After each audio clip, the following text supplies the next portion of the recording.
Assalamualaikum warahmatullahi wabarakatuh. Halo teman-teman semuanya, bagaimana kabarnya? Semoga selalu dalam keadaan baik-baik saja dan sehat walafiat. Oke, perkenalkan kami dari kelompok 1 Teori Akuntansi kelas Akuntansi C 2018 yang beranggotakan saya, Penny, Agung, Ainisa, Melvi, Seni, dan juga Zainab.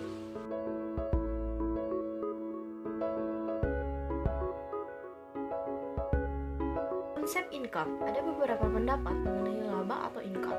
Saya ambil salah satunya menurut Suarjono pada tahun 2008.2464. Laba dimaknai sebagai imbalan atas upaya perusahaan menghasilkan barang dan jasa.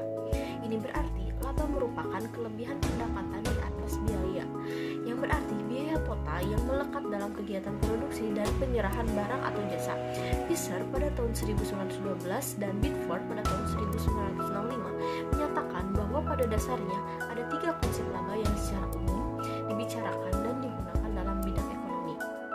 Konsep laba tersebut yang pertama adalah fisik income yang menunjukkan konsumsi barang atau jasa yang dapat memenuhi kepuasan dan keinginan individu.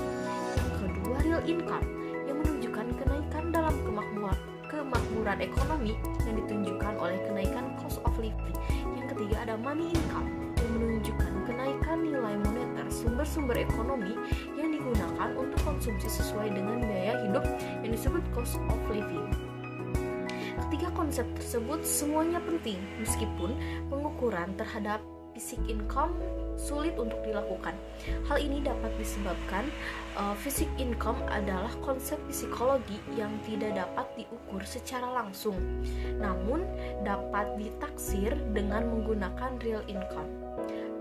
Keinginan manusia tersebut hanya dapat dipenuhi pada berbagai tingkatan, sebagaimana seseorang memperoleh real income di pihak lain. Money income meskipun mudah diukur tetapi tidak mempertimbangkan perubahan nilai suatu unit moneternya. Jadi atas dasar alasan ini, para ekonom memusatkan perhatiannya pada penentuan real income. Fisher 1912 juga berpendapat bahwa real income adalah konsep income yang praktis bagi akuntan.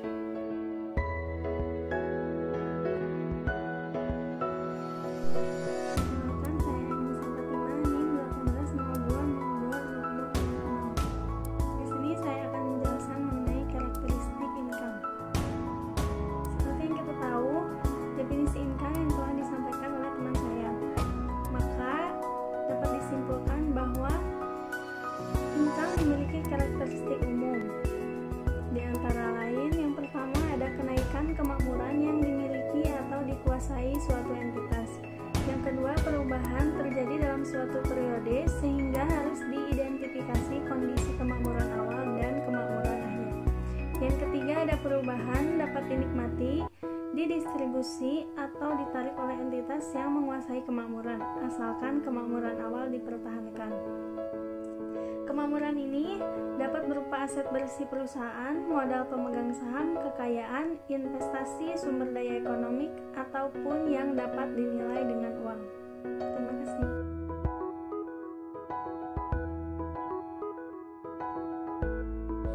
Assalamualaikum warahmatullahi wabarakatuh. Perkenalkan, nama saya Zainab Siti Solehah. Saya dari kelas Akuntansi C 2018 dengan NIM 18020085.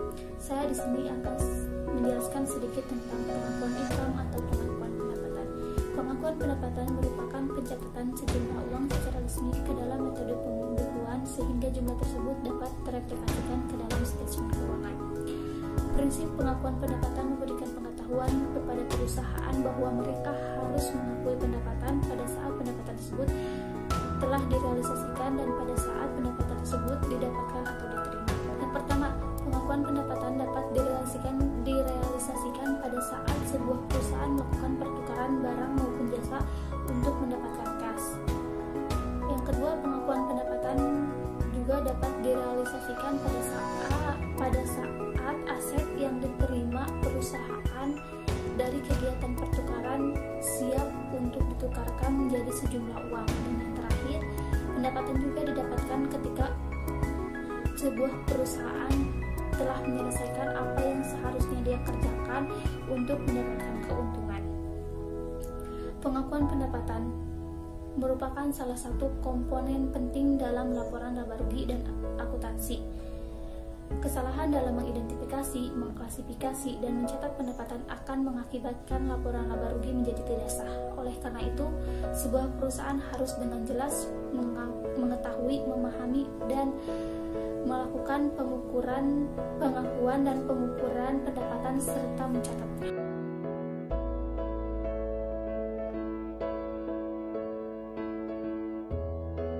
Perkenalkan, nama saya Senior Tapiani, NIM 1802020070. Pengukuran pendapatan atau pengukuran income adalah pencatatan jumlah uang secara resmi ke dalam akuntansi sehingga jumlah tersebut terrefleksi dalam statement keuangan. Nah, secara konseptual, pendapatan hanya dapat diakui kalau memenuhi kualitas keterukuran dan keterandalan atau reliability. Sebagaimana ketentuan yang diberikan oleh Ikatan Akuntansi Indonesia pada tahun 2002 mengenai pengukuran pendapatan yang dinyatakan dalam Standar Akuntansi Keuangan yang isinya sebagai berikut. Pendapatan harus diukur dengan nilai wajar imbalan yang dapat diterima. Jumlah pendapatan yang timbul dari suatu transaksi biasanya ditentukan oleh persetujuan antar perusahaan pembeli atau pemakai perusahaan tersebut. Jumlah tersebut dapat diukur dengan nilai wajar imbalan yang diterima atau yang dapat diterima perusahaan dikurangi jumlah diskon dagang dan rabat volume yang diperbolehkan perusahaan. Ketika perusahaan menjual suatu produk kepada konsumen, maka revenue pada perusahaan tersebut adalah harga produk yang disepakati kedua belah pihak, yaitu antara penjual dan pembeli. Misalnya, si perusahaan menjual sebuah rumah seharga 10 juta. Nah, jika pembeli setuju untuk membayar rumah tersebut seharga 10 juta, maka revenue yang diakui oleh perusahaan adalah sebesar 10 juta rupiah.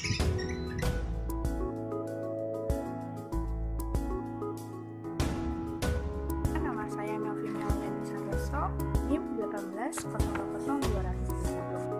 Nah, baik, di sini saya akan menjelaskan tentang penyajian income. Sebelumnya, ada yang tahu nggak apa perbedaan income dan revenue? Di dalam ilmu ekonomi, terkadang income juga bisa diartikan sebagai pendapatan, tapi pada dasarnya income itu diartikan sebagai pendapatan bersih dari hasil usaha setelah dikurangi beban biaya. Nah, sedang revenue itu merupakan pendapatan kotor yang artinya belum dikurangi beban biaya atau biasa disebut dengan total omset pendapatan.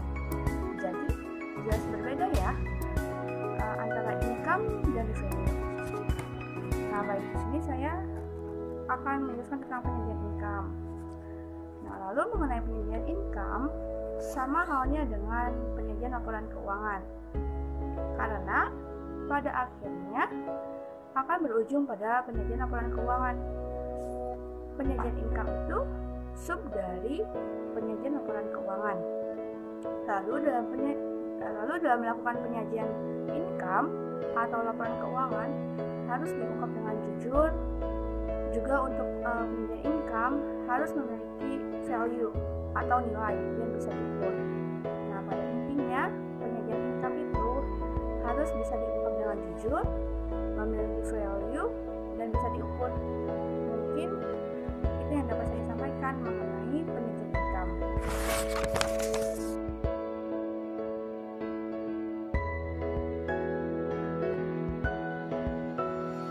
Bismillahirrahmanirrahim. Assalamualaikum warahmatullahi wabarakatuh.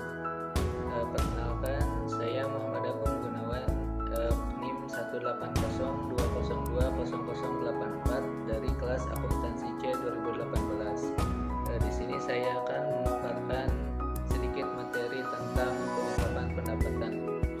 Nah, pengungkapan pendapatan di sini saya mendapatkan dua referensi, yaitu yang pertama pengungkapan pendapatan menurut PSAK nomor 23 dan yang kedua pengungkapan pendapatan berdasarkan standar akuntansi keuangan etap.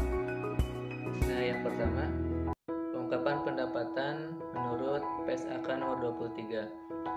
Menjelaskan bahwa entitas mengungkapkan yang pertama, kebijakan akuntansi yang digunakan untuk pengakuan pendapatan, termasuk metode yang digunakan untuk menentukan tingkat penyelesaian transaksi penjualan jasa. Nah, yang kedua, jumlah setiap kategori signifikan dari pendapatan yang diakui selama periode tersebut, termasuk pendapatan yang berasal dari penjualan barang, penjualan jasa, bunga, royalti, dan dividen. Nah, yang ketiga, jumlah pendapatan yang berasal dari pertukaran barang atau jasa yang tercakup dalam setiap kategori signifikan dari pendapatan. Nah, barusan itu pengakuan pendapatan menurut PSAK nomor 23. Selanjutnya ada pengungkapan pendapatan menurut standar akuntansi keuangan etap. Nah, menjelaskan entitas mengungkapkan bahwa satu, kebijakan akuntansi yang diterapkan sebagai dasar pengakuan pendapatan, termasuk metode yang diharapkan untuk menentukan tingkat penyelesaian transaksi yang melibatkan penyediaan jasa. Yang kedua, jumlah setiap kategori pendapatan yang periode pelaporan. Yang ketiga, metode yang digunakan untuk menentukan tingkat penyelesaian